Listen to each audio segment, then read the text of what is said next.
Ang ating mundo ay unti-unti nang bumabagsak. Gobyerno at mga mamamayan ay patuloy pa ring sumasabak. Totoo nga ba na ang kakapusan ay hindi katapusan? O sinasabi lang ito dahil ito ang gustong marinig ng karamihan?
All rise. This court is now in session. Honorable Judge Carlo Gabay, presiding. Court, thank you. You may be seated. Court is now in session. Legal case number 12345. The Autonomous State of the Philippines versus the activist. Is the defense ready? Yes, Your Honor. Is the plaintiff ready? Yes, Your Honor. We will now hear opening statements from the plaintiff. Your Honor, my name is Luis Amangco, and I represent the economic state of the Philippines today. At nandito tayo ngayon upang marinig kung paano naapektuhan ng sobrang pagrami ng tao ang ating ekonomiya sa negatibong paraan. Would the defense like to give their opening statements now? We would like to give our statement now, Your Honor. Your Honor, to everyone present in court, my name is Marie Ganot, and this is my co-counsel, Ayase Matan. At sa araw na ito, kami ay kumakatawan sa salita ng Diyos sa kaso, ekonomiya ng Pilipinas laban sa overpopulation.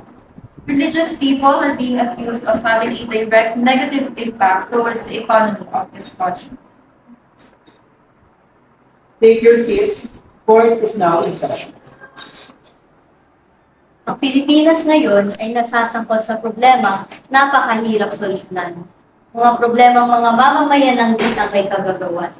Mga mamamayang walang kaalam-alam kung hindi magtanan at mag-adapt. Masosolusyonan kaya natin ito ngayon? Simulan natin ito sa kasagutan ng sanhi ng labis ng pagtaas ng populasyon. Partido ng mga ekonomista, maaari na kayo magsulat. Firstly, I want to thank Your Honor for this opportunity to speak on this matter. Ano nga ba ang sanhi ng pagtaas ng populasyon? Morale din sa mamamang na tao. Maghihirap ang ating bansa kung tayo nag-iingat.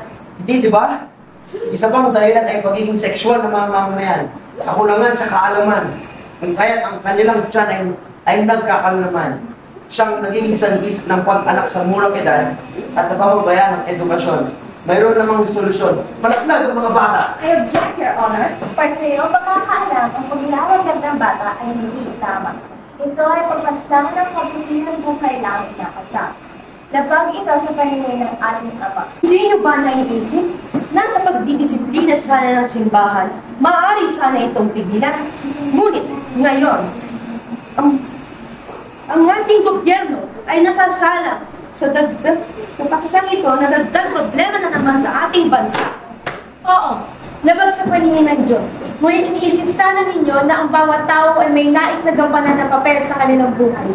Hindi dapat sila inaapi na para mga tunguhin nila ng paraan. Ang ibig mo bang sabihin ay babaliwalagin mo na ang batas moral at isusuko mo na ang pananampalataya sa Diyos na siyang lumikha sa ating lahat sa pamamagitan ng paglalaglag ng mga bata?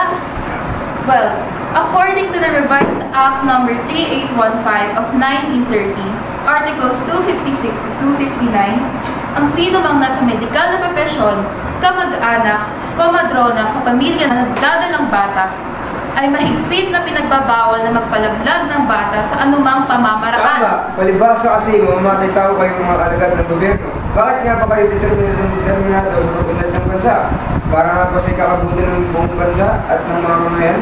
O para sa pagpapayaman ng nasa itaas, nakakabuti ba sa ating mamayanan na matuto silang pumatay ng bata? Silence! We will end here, thank you. And my final decision is, both sides are guilty of giving their very valid points. Ako na lamang ang maghahain ng solusyon sa overpopulation. Sa maliit na mundo natin, dapat alam natin ang halagaan ng pangalaman. Sa paglaki ng bilang ng mga tao, mundo'y magiging maliit. Solusyon dito ay pagpaplano ng mainam para sa kinabukasang hinaharap. Pag-isipan ang posibleng kahinatnan ng inyong mga desisyon. Nararapat din na tagunan ng pansin ng edukasyon ng mga kabataan ukol sa family planning at sex education. Nang sa gayon ay madatnan ang pagbaba ng birth rates, teenage pregnancy, at higit sa lahat, ang pagsusuporta sa kagustuhan ng mga kababaihan ukol sa paksang ito. That will be all. Court is adjourned.